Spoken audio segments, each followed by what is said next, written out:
Good evening. Welcome to African Scholar. Again, thank you so much for your support. This week was the 50th anniversary of the Brown versus the Board of Education.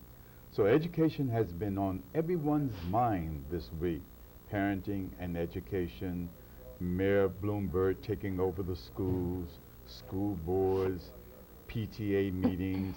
It is also the week of Malcolm X's 79th birthday. Malcolm was also concerned with education. We have in our studios tonight a hip-hop artist. She's also a hip-hop mom. And she's going to be talking to us about parenting and education. Welcome to African Scholar Ruffstarr. Thank you so much for coming to African Scholar. Thank you. Let's jump right into our conversation, parenting and education. One of the things about parenting is the parental involvement in your child's education for the future. How do you see that? I think education starts in the home.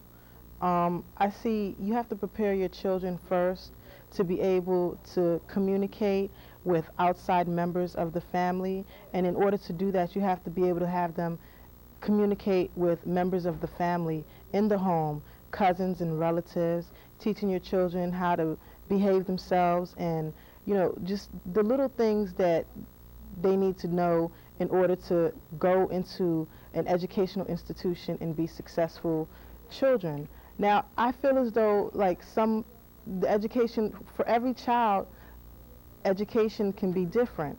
Like for me, for example, with my two sons, they're very young right now. They're toddlers, 3-year-old and a 1.5-year-old. And it's the hardest thing for me right now is trying to figure out what type of educational institution I want to get my children involved in. It's really hard because with the public school system, you have so many different reasons why you don't want to go there. You have just children going to school that come from so many different environments and so many different families who may not take care or give their children the information or the type of attention that they need. So when they come to school, it's like, you know, my children can suffer from this social phenomenon. And I also feel as though there's some things in school that... Before you go, let me ask you a question. What do you mean by give their children what they need? What do you mean by that? What do I need by giving... What do you mean by giving their children what they need? Giving them what they need as far as like the right social like backing in order to deal with people in the outside world, giving them what they need as far as like training, giving them the right upbringing and training so that when they do go to school they won't be looked at as, you know, a troubled child, or, you know, and once your child is looked at as a troubled child, they want to start sending them here and there and try to put them on medication and saying that your child needs to go to a special school, you know, because your child might have a lot of energy or something, you know, and just different things like that. So you just, as far as the right training and upbringing, so that when you say no, they know what no means. When you say sit down, they know what sit down means. Now, one of the things that women or parents have with dealing with young children is to decide whether they're going to allow their children to be inoculated against different diseases, diphtheria, smallpox, et cetera, and et cetera, and et cetera. As a young mom, what is your feeling about these? Yeah, that is a really hard decision for me because I've heard a lot and read a lot about immunization shots, which the school system will not allow your child to go to school if they're immunized. However, a lot of parents immunize their children and don't even know what are going into these shots. You know, and it's like, how can you just tell me that I have to give my child like 10 shots every 3 months in order to be in the school? You know, I feel like that's not fair because I don't know what are going into these shots. I've heard about a lot of children dying because of these shots, and I really don't know how exactly, you know, it prevents diseases. Now, So you're a young mom. You're 24 years old. Is that correct? Correct. And you have 2 children. Correct. Right. And so as a young mother dealing with these problems, immunization and dealing with what you're going to do in terms of where you're going to send your child to preschool or kindergarten, primary school, secondary school. How do you see that now? And more than that, you're a unique mom because you are what's considered, I guess, I don't know whether I'm wrong or right, a hip-hop mom. Is that correct? Definitely. I consider myself as a hip-hop mom. I feel like I don't just want to send my child to just the public school system because I need to go to work and I need someone to watch my child.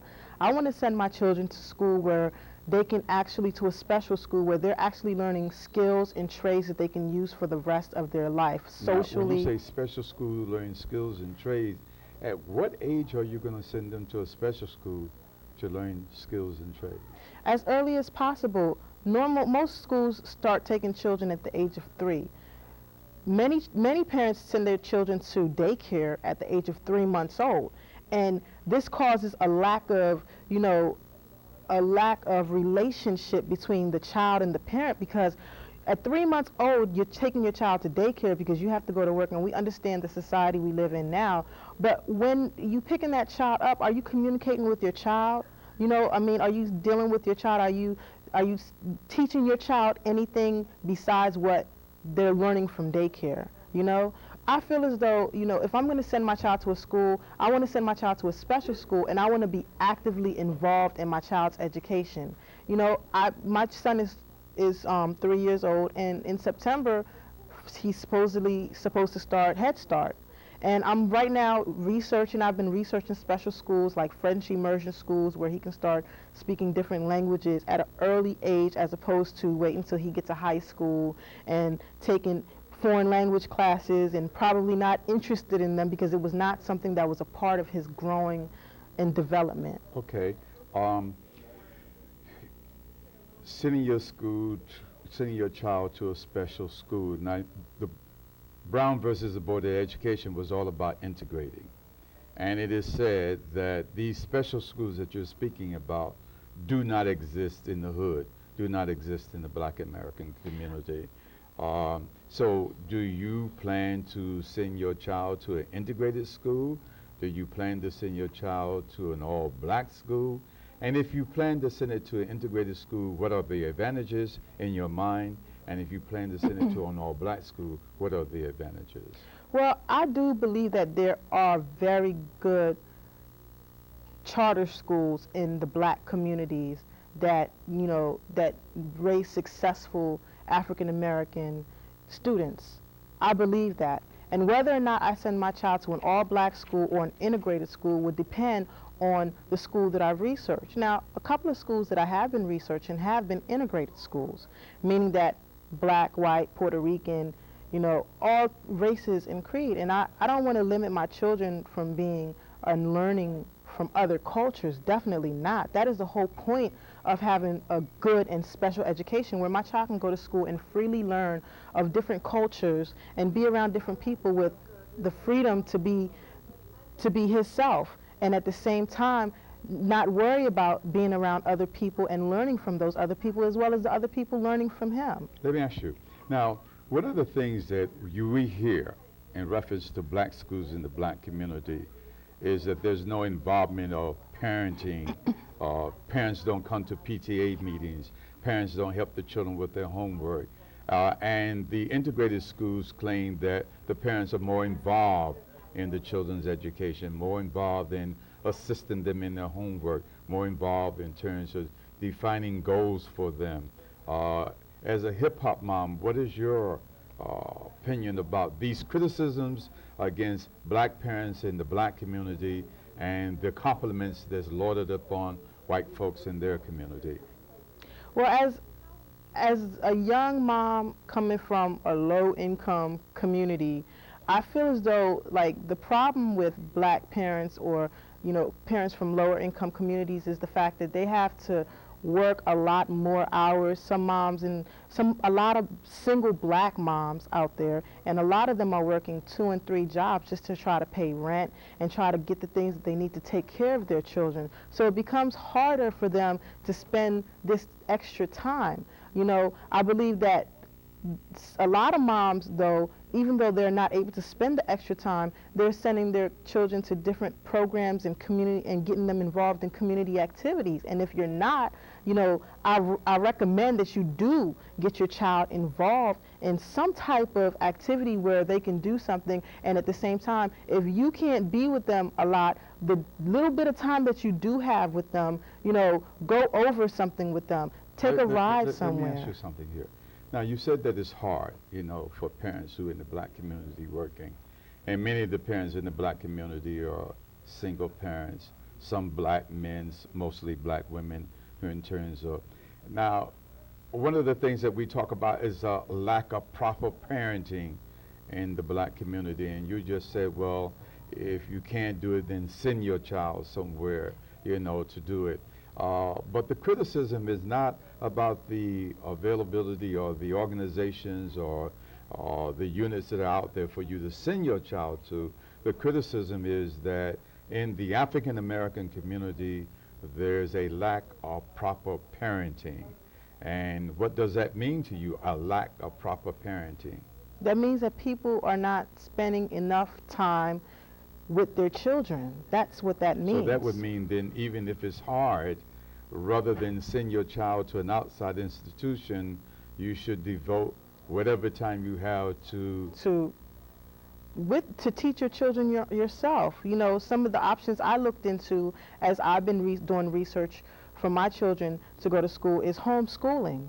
I want to be a part of my children's education from the time that they learn their ABCs and 1, 2, 3 to the time that they learn geometry and biology. I want to know what my children are learning, and I want to be able to be there with them so that they can stay focused. Because a lot of times when you're not involved in your child's life, or if you're not communicating with your child, they lose interest, in what they're doing.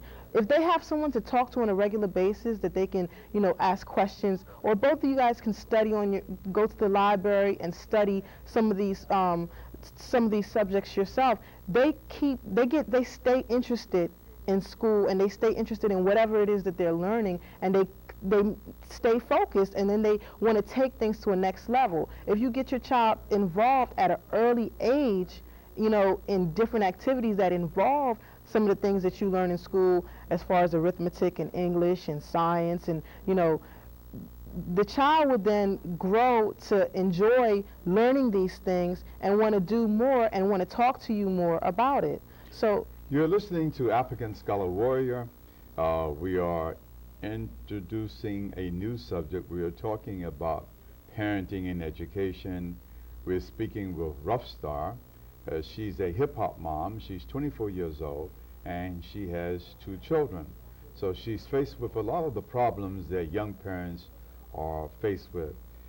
You have a record, a CD, that you've written that you feel that's a part of the educational process. Is that right? Well, the song, there is some music that I have written that are basically targeted to the young black men out here who, try to find them, who spend their time more outdoors as opposed to indoors with their families. And I think that's one of the biggest problems with dealing with your children and parenting and education is when the fathers aren't around and the mothers are raising their children on their own. Now, by young, you mean 30 and under, 25 and under, 18 and under? Anything between the age of, fathers are anything between the ages of 15 and 25. So 25 and under is who this particular piece is directed at. 25 and under, urban, yes. Okay, so let's listen. So we're going to listen to the lyrics of this particular song that's directed to fathers 25 and under.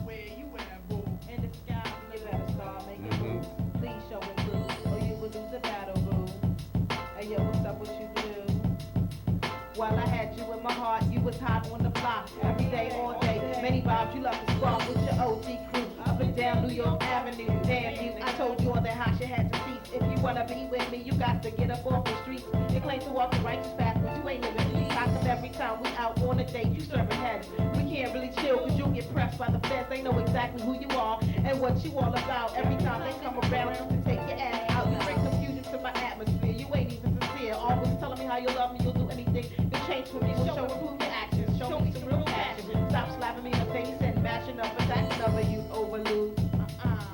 Where you at, boo? In the sky blue. Where you at, boo? In the sky blue. Where you at, boo? In the sky blue. In the sky blue. So, okay, In the we're sky talking blue. about where you at, boo, and she's saying every time that we on a date, you're missing, you're going someplace like that.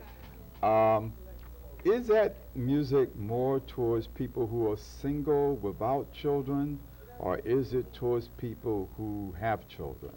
It's towards young black men with or without children. Because even though you might not have children now, you know, and habits, like people tend to like keep habits. Old habits are hard to die out. So like if you're young and you're like 15 and 16 and you know you run in the streets and you're doing things that's not family oriented, it's obviously because you picked that up from your parents or your father who probably wasn't around and was running the streets, and so you in turn are probably doing the same thing. And when you do end up having a family or having a baby mother, which is what they now call it, it's like you're going to be running the streets and you're going to forget about, you know, you're going to act like you don't have to, you know, stay home with the family. You don't have to help the baby mother walk the child to school. So it would appear that we're speaking about more than just education. It would appear that we're also speaking about ethics is one of the things that we're talking about. And it would appear that we're also speaking about self-esteem. Are these two of the things that we're speaking about on the outside of education? We're speaking about all that: self-esteem, ethics, morals, and education. Okay, so how does self-esteem fit into the lyrics that you just said? Well, I just feel like it makes you as a mom, as a young black mom, it makes me feel better when I know my baby father or, you know, the person that I'm dealing with is with me, you know, and not out there. It makes me, you know, it motivates me. It motivates me more.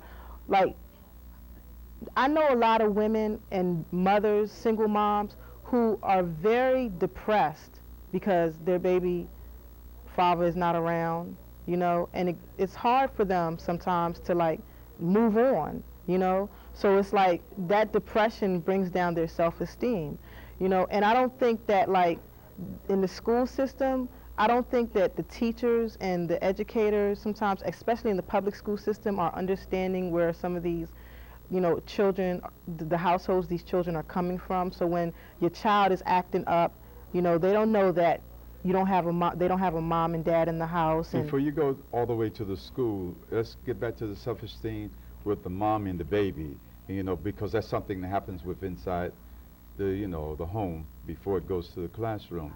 And you said that the mothers are depressed. So if they are depressed, then they cannot impart self-esteem. Is this what you're saying? They cannot impart self-esteem to the children and uplift the children and, you know, talk to the children about what they're doing. You know, what are you doing? What did you do today? Instead, they're probably concerned about what bills do I have to pay, and your father's not here, and this, that, and the third. Things that don't have anything to do with uplifting the child. Well, I would imagine then if they cannot give their child self-esteem because of depression, I imagine, I don't know, they can't really speak to their child about ethics. Or there's a lack of there's a communication imbalance altogether. You know, there's a communication imbalance altogether, regardless of, you know, what it is, like ethics, education. You know, there's just a communication imbalance in our community right now. Well, that leads me into my next question. If parents are depressed, and you say a lot of them are depressed, and therefore they can't speak about ethics, they can't speak about self-esteem, the child is going to school, I would imagine that we're talking about from 5 years old, where the child is beginning to get a sense of the feel of self, then what about being able to listen to that child when that child comes home from school and say, Mommy, this happened to me today, Daddy, this happened to me today, because children do like to talk when they come Right. in. What about that? What about it as Yeah, far as like? depression would not allow a parent to listen to the child. I mean, depression would not allow a parent to communicate in a lot of ways. It's just I mean, a lot of times when the child comes home, they may not even have enough courage, to even be able to say this is what happened in school. They just live their own life.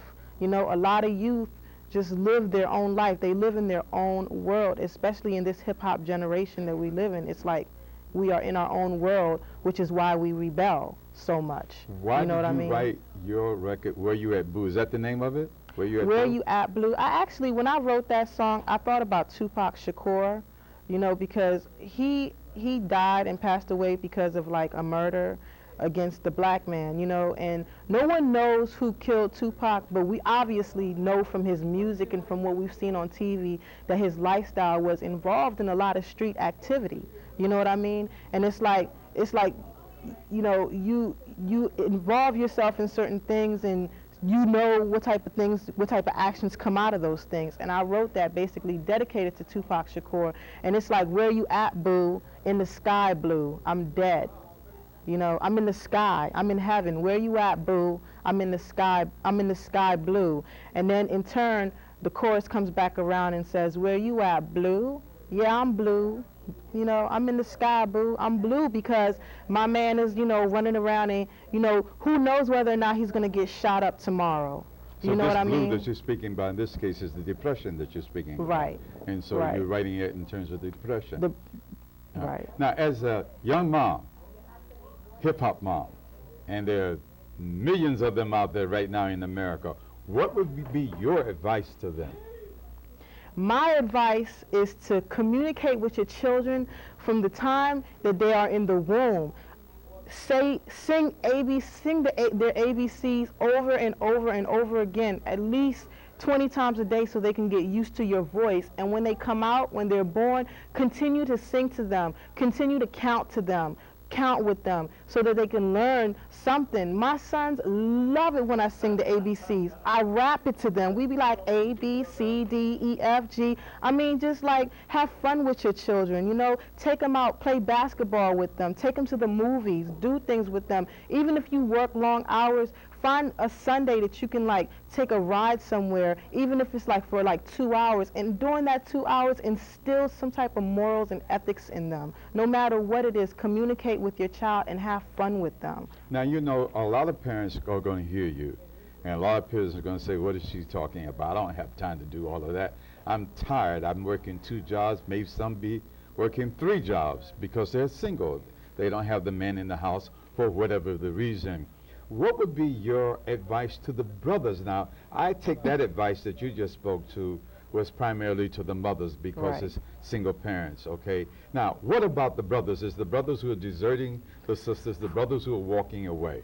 What would be your advice to the brothers? All I can say is that, have more patience, and we can only take things one day at a time. And each and every day that we take it, try to do something special, and every single thing counts. Don't think that, just because you're busy here and you're busy there and you got caught up with this and you caught up with that, you can't do something special. Every single little thing counts. On Mother's Day, go and see your baby mother and spend some time with the child. Even if you're not going to be with the baby mother, don't talk about your baby mother behind her back to other baby mothers or to other women that you might want to be with. Spend some time, because black family is not going to go any further with us separating and, We got about 3 minutes left in our demeaning each program. other. Let me ask you a question about the little time that we have left. When I was growing up, 16, sweet 16, was a very, very important part of our lives, whether you're male or female. They said that's still the rule today. Is 16 still important? I had to have a 16 birthday party or a 16 If you're a party. Cosby kid and you're a female, maybe. How about if you're a Cosby kid and you're male? I don't think males look at it like, males don't see it. They don't It's see not it the that same special way. anymore. Is that because so many You're- black males have been in and out of jail? Is that the Because so reason? many black males have been in and out of jail, and it's just, and plus not only that, black males enjoy every day. So it's like Sweet 16 is just like one extra day to do something, and it's not even a celebration. It's not even a time of celebration because our young men and women are growing up at such an early age. We're enjoying Sweet 12 and Sweet 13. Who cares about Sweet 16? We have 2 minutes left in our program. In terms of the 2 minutes that we have in our program, as a hip-hop artist and promoter and filmmaker and videographer and editor, you have a radio program, is that correct? You're on Correct. Voice of America. Voice of America, yes. And is that international? That's an international broadcast. In and 30 seconds, what do you plan to do for the future?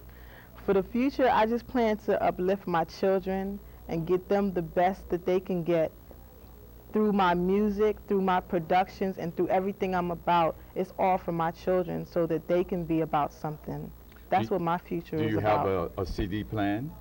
Yes, I do have I am working on a lot of music, and I'm not like signed to a label or anything, and I'm not getting ready to put out an album, but I do a lot of underground work, and I do a lot of like, documentary work. I'm always filming something. So yeah, in the future, I do intend to release some things, documentary-wise and music-wise. If someone wanted to get in touch with you and ask you some questions, Hip Hop Mom, maybe you need to get a column that says Hip Hop Mom and give out advice and things like that. Yeah. Do you have an email address where they can reach you? Yes, that's R.U.F.F.S.T.A.R.R 301 at yahoo.com Okay. is where you can reach me if you have any questions, comments, or concerns. That's our show. You've been watching African Scholar Warrior. We've been talking to Ruffstarr. She's a hip-hop mom, but she's more than that. She's an editor, she's a documentarian, she's an announcer, she has her own program, and she's a great mother. And she has eyes on the future. Thank you for watching African Scholar Warrior every Tuesday, 4:30, Channel 34. Hold it down, keep it real, and be good to yourself. Good night.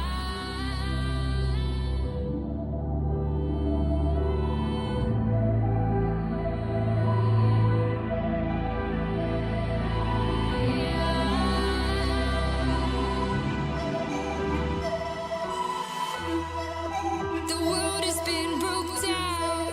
The world is just announced. Final time is now. The final time to bow. But I will not get down. For you can't force me now. Awakening is clear. I could show you how. I could show you how to fight them.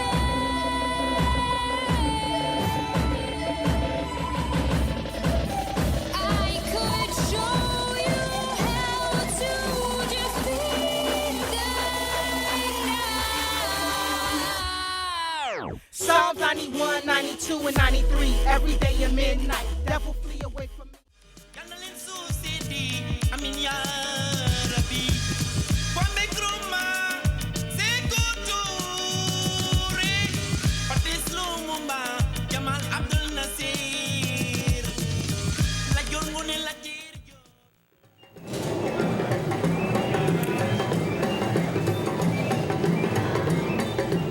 Peace, Dr. Ben. How you?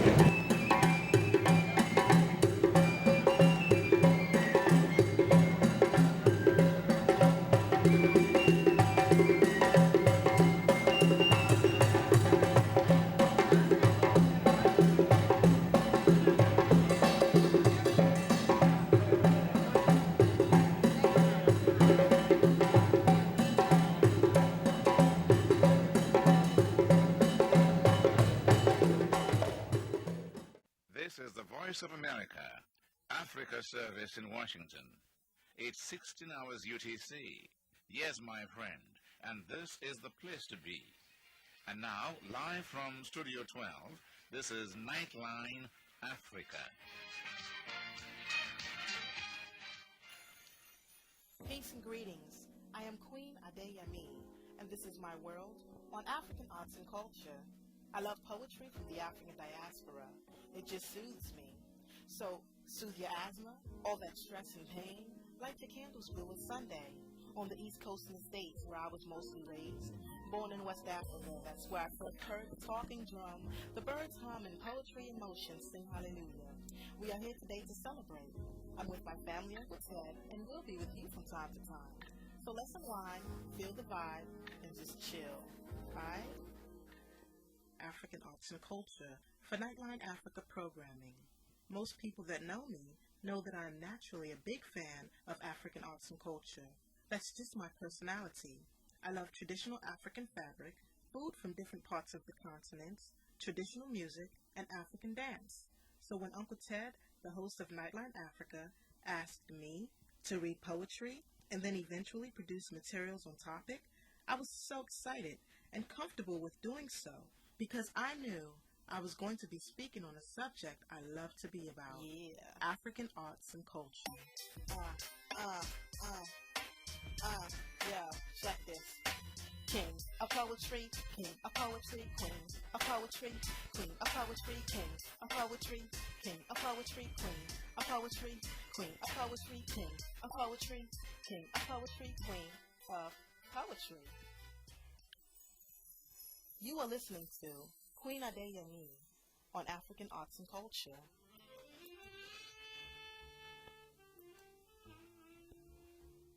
This week I'm going to feature John Onyedo, a man admired by many Africans and probably inspired by many ancient Africans like Francis Bebee, David Diop, and Leopold Sedar Senghor, many of the greatest writers of African history who we will cover.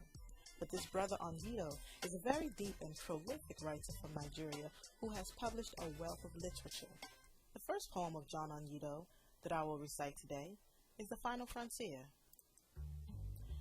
In search of the last frontier, man has craved for as long as life has been, moving further out still, but none seen except pointers to man the seeker.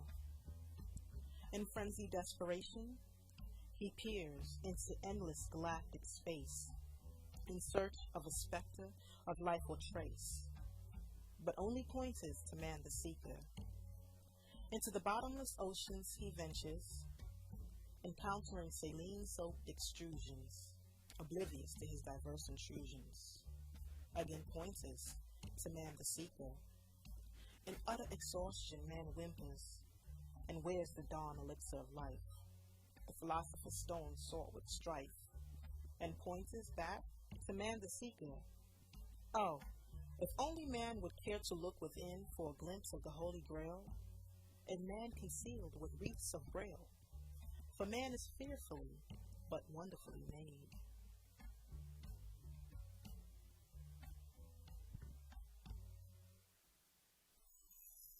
You are listening to Queen Adeyemi on African Arts and Culture.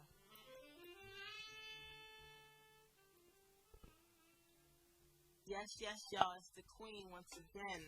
And this week I'm going to feature Nnamdi Obiora Azuonye, a young man with an old soul who lived a short life.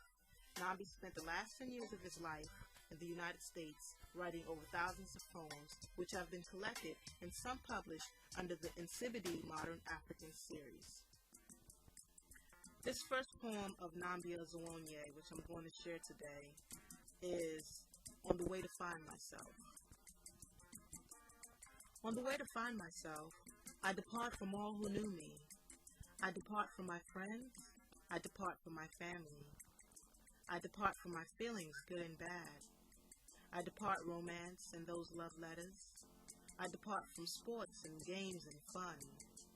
I depart rainy winds and those easy, gentle zephyrs. I depart from this world, especially this earth. I depart my body and my mind. And when I'm left with nothing at all, those things departed are what make me. So I had to start reaching within myself. A young African woman that loves her people, her culture, and her livelihood. Live in the studio are the Fulani twins, who recently released their R&B project called Dugala, which is Fula for dirty. Dugala Arjuna, it's a dirty world, y'all. Welcome to African Arts and Culture, King Amadou and King Muhammad. Representing Sierra Leone's finest, these brothers are blowing up. Their 17-cut CD Dugala is in rotation on the regular on the HipHop Connection show every Saturday afternoon, right here on the VOA broadcast. Tell me about this latest project Dugala, which I understand is your second release. Who were some of the musicians you worked with upon the release of the project? Yeah, most definitely.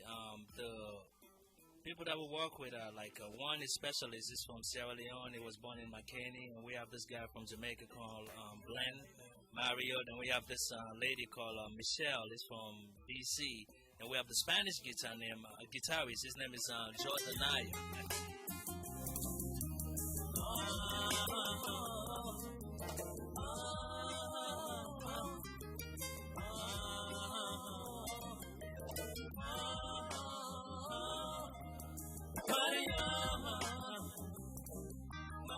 One thing I like about your music is that your sound definitely has a trendsetter vibe in the R&B world.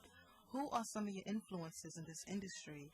Okay, influences Bob Marley, Yusuf Nduru, Salifou Keita, you know, and a lot of African artists and American artists like Tupac Shakur and Biggie.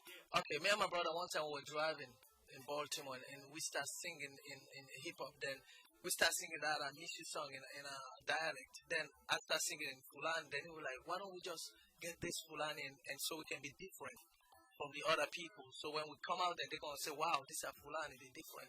That's why we came in our Fulani dialect. Well, now that you are in America, what would you say could be the most difficult aspect of marketing your music in the United States? Oh, I'm not gonna lie to you. When we're in Africa, we think this game is like nice and sweet. We hear America as the melting pot. We just can come here and get it and do it. Man, it's hard out here, kid. I'm telling you how hard there. When y'all come here, don't sit down and say you're gonna let people help you out to do what you gotta do. Go there, get a job, any kind of job to do what you want to do. It's hard because right now we don't have a record deal. We're doing this on our own, out of our own pocket. You know what I'm saying?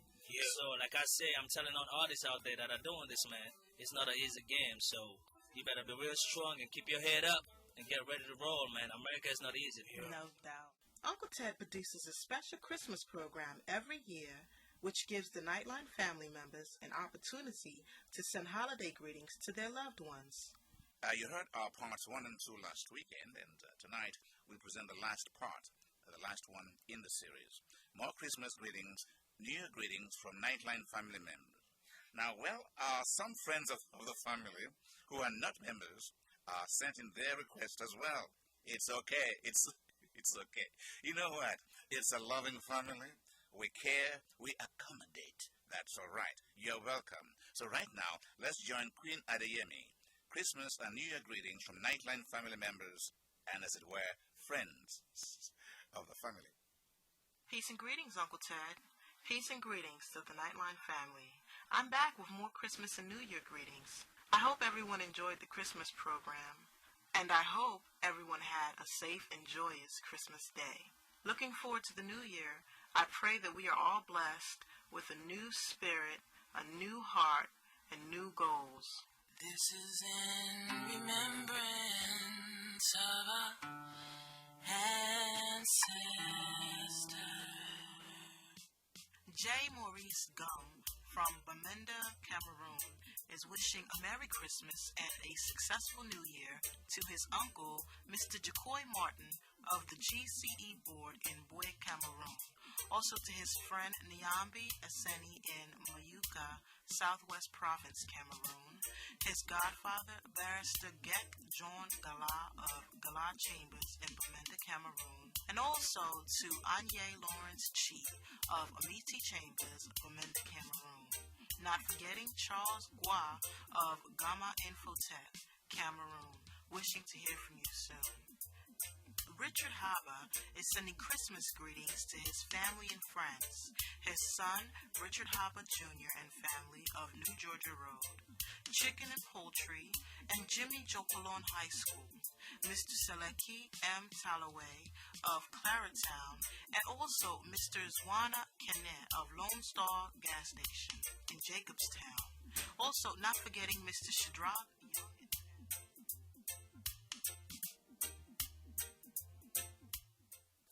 Peace and blessings.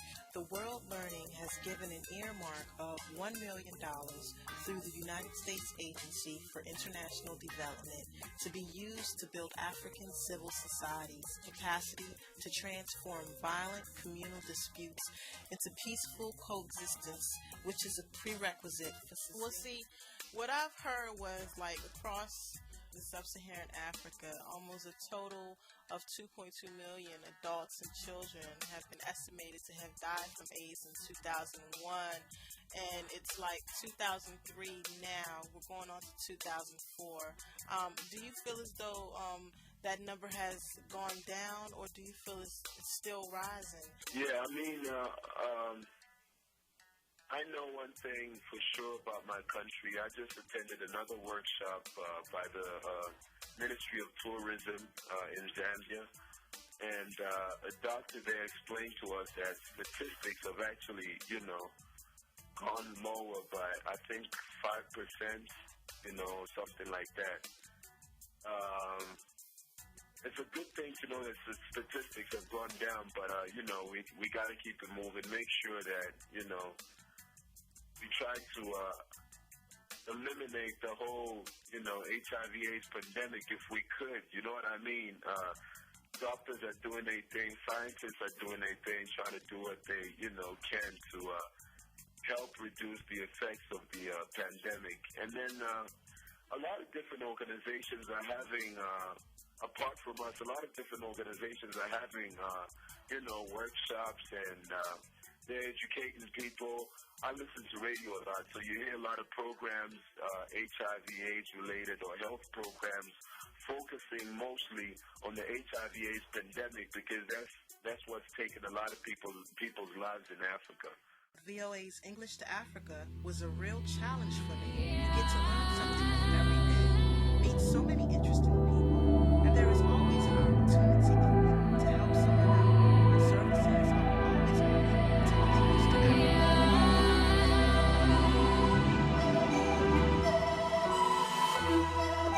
The world has been broke down. The world is just announced. Final time is now. The final time to bow. But I will not get down. For you can't force me now. Awakening is clear. I could show you how. I could show you how to fight them.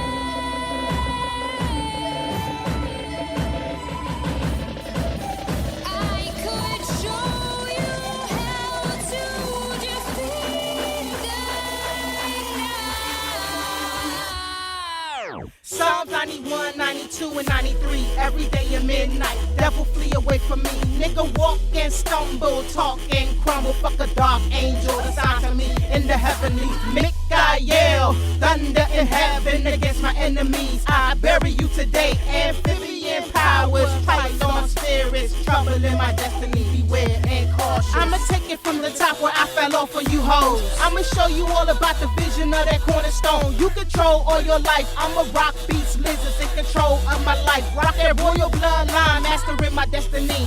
You always gonna be 10 steps behind me, cause you bored with your time, always clocking in on mine. I be out here asking questions, suggestion, reflecting on hypotheses to cure a world disease. Psalm 91, 92, and 93. Every day at midnight, devil flee away from me. Nigga walk and stumble, talk and crumble. Fuck a dark angel assigned to me in the heavenlies. Mikael, thunder in heaven against my enemies. I bury you today. Amphibian powers, python spirits, trouble in my destiny. Beware and cautious. Psalms 91, 92, and 93. Every day at midnight, devil flee away from me.